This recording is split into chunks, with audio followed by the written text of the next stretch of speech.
लेकिन इसी देश में मोहम्मद दीपक भी तो हो रहे हैं।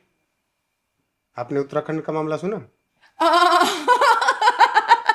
मैंने कब कहा कि हमारे देश में लिब्रांडो हिंदू नहीं है? हम्म। बिल्कुल है। देखिए, मुझे ऐसा लगता है कि अगर मोहम्मद दीपक को मेरे पास 1 मिनट के लिए बैठा दिया जाए, तो या तो वो प्रॉपर मुस्लिम हो जाएगा और हम्म। या तो वो प्रॉपर हिंदू हो जाएगा। पहली बात, पैगंबर मोहम्मद सल्लल्लाहु अलैहि वसल्लम का नाम किसी काफिर के साथ जोड़ा ही नहीं जा सकता, हम्म।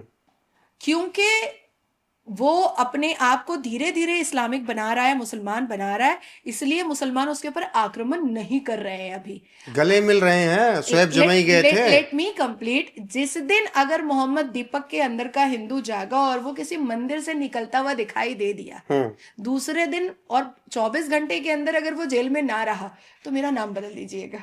हम्म। तो फिर मेरा नाम बदल दीजिएगा। लेकिन अभी तो एएमआई वाले उनको जाहिर सी गले बात लगा है। रहे हैं। मोहम्मद शुएब जमई ये पहुंच ये गए तो वहां ये तो पर। ये तो इस्लाम है।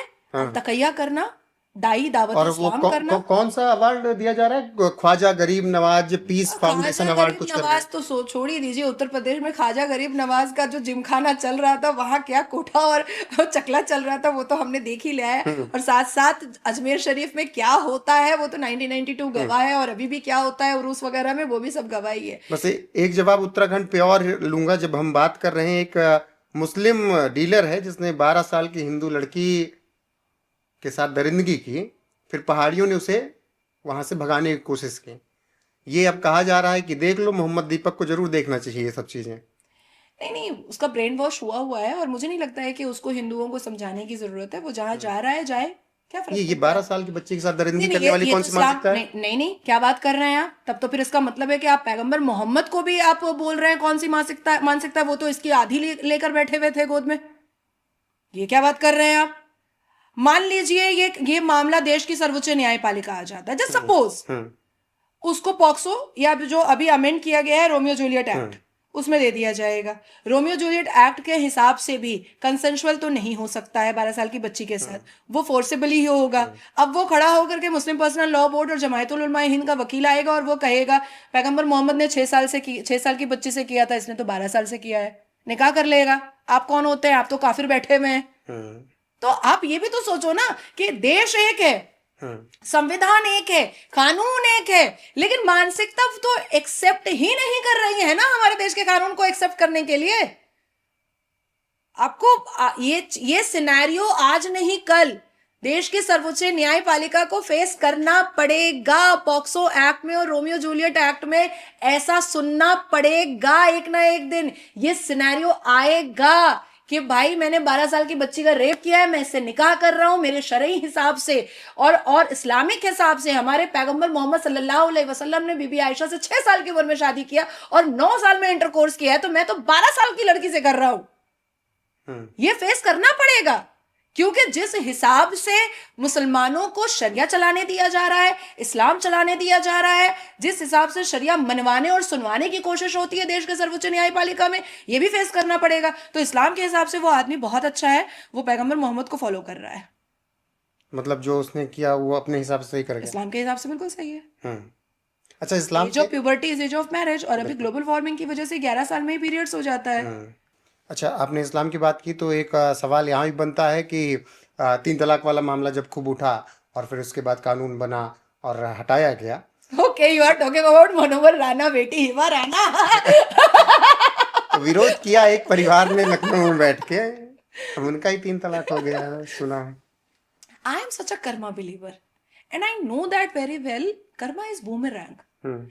and this case is such a quintessential example to read herself, hmm. to assume herself. मैं ये क्यों बोल रही हूँ? जब हेबा राणा का तलाक का वो मामला मेरे सामने आया ना, मैंने उनको मैसेज किया था। हम्म। मैंने उनको मैसेज किया, तलाक मुबारक हो। वो मुझे ब्लॉक कर दिए। हम्म। क्यों मैंने किया? बिकॉज मैं बहुत फेमिलियर नहीं थी डिबेट्स पर। जब मैं 2015 से 17 तक, जब मैं इंस्टेंट ट्रिपल तलाक को बैन करने के लिए देश की सर्वोच्च न्यायपालिका नया नया फ्रेश आती थी, मुझे नहीं पता था कि कैमरा कैसे फेस किया जाता है और स्ट्रैटेजिकली कैसे बातें की जाती हैं। मैं बहुत क्रिस्टल, और आज भी मुझे लगता है कि मैं लाग लपेट की बात नहीं करती हूँ, मैं बहुत रॉ बात करती हूँ। या चेहरे के एक्सप्रेशंस कैसे बनाए जाते हैं, को पैनलिस्ट को कैसे टारगेट किया जाता है, ये सब मुझे तब भी नहीं पता था और मैं अब सीखना भी नहीं चाहती हूँ। लेकिन मेरी उम्र बहुत कम थी उस वक्त। वो उन्होंने मुझे बहुत टारगेट किया था इसी इंस्टेंट ट्रिपल तलाक। और एक जो आंटी जी बैठती हैं, यास्मीन नाम है, अनफॉर्चुनेट मेरी माँ का नाम भी यास्मीन है, तो मैं उनको बहुत इज्जत देती हूँ, अपनी बातों को मैं बहुत सभ्य तरीके से रखती हूँ डिबेट पर। इन दोनों ने मुझे बहुत टारगेट किया था, हिबा और वो यास्मीन आंटी। जब मुझे ये खबर मिली तो मैंने उनको टेक्स्ट किया, एक्चुअली में आप अगर किसी के लिए गड्ढा खोदते हो ना, तो एक दिन आपको उसमें गिरना ही पड़ता है। हम जब इंस्टेंट ट्रिपल तलाक को बैन कर रहे थे, तो जब मुस्लिम पुरुष हमारे शरीर के चीथड़े उड़ा रहे थे, हमें गालियां दे रहे थे, हमारे कैरेक्टर की धज्जियां उड़ा रहे थे, तो बीइंग अ वुमेन उनको बुरा नहीं लगा था, बल्कि वो उस चीज को का मजा लेती थी कि अच्छा इसको टारगेट किया जा रहा है, इसको ट्रोल किया जा रहा है। और आप सोचो कि आज वही जो हमने कानून बनवाया, वुमेन प्रोटेक्शन एक्ट 2019, आज हमारे बनाए हुए, हमारे मेहनत किए हुए कानून से वो इंसाफ मांग रही हैं, जो कल तक देश के प्रधानमंत्री, देश के गृह मंत्री, और सबसे ज्यादा गालियां अगर हिबा राना ने किसी को परोसी थी तो स्मृति ईरानी और नाजिया इलाही खान को। क्योंकि उस एक्ट को पढ़ने वाली जो लोकतंत्र के मंदिर में थी वो स्मृति ईरानी थी, क्योंकि वो उस वक्त माइनॉरिटी मिनिस्टर थी। और सबसे ज्यादा हाईलाइटेड फेस इंस्टेंट ट्रिपल तलाक में किसी का था तो नाजिया इलाही खान का था। तो हम दो महिलाओं को तो उसने अच्छे से रख के दिया था। और अब देखो आप कि कर्मा हिट्स बैक।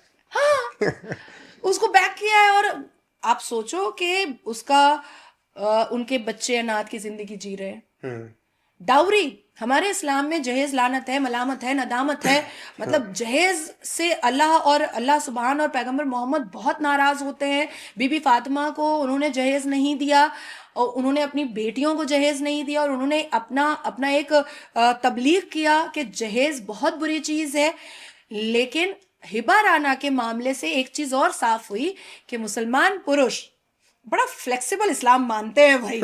आप नहीं ऐसे तो ये हराम है, ये हलाल है, फलाना हराम है, फलाना हलाल है, लेकिन यहाँ पर आकर के बैठ जाते हैं, कैमरा भी फेस कर लेते हैं, एंड्रॉयड फ़ोन और स्मार्टफोन भी फेस कर लेते हैं। और मनव्वर राना जो अपनी नज़मों से, अपनी पोइट्री से प्रधानमंत्री को गाली परोसता था, बेटियां भी वही करती थी। और आज देखो कि खुद का बच्चा अब्बाजान होते हुए भी अनाथ की जिंदगी जी रहा है और खुद दर दर भटक रही है। और वही योगी महाराज जी से अब और भारतीय जनता पार्टी और देश की सरकार और हमारे जैसी महिला जो बहुत मतलब एम्पावर महिलाएं हैं, एडुकेट महिलाएं हैं, हमारे बनाए हुए एक्ट से वो अपना इंसाफ मांग रही हैं। बहुत शुक्रिया आपका। बाकी उन्होंने कहा है उनके परिवार ने कि पारिवारिक मामला है, बाकी बहुत ज़्यादा उस पर बात ना कीजिए आप सब, ये रिक्वेस्ट किया है उन्होंने। फिलहाल बहुत शुक्रिया आपका बातचीत करने के लिए। बने रहिए हमारे साथ लगातार। नमस्कार।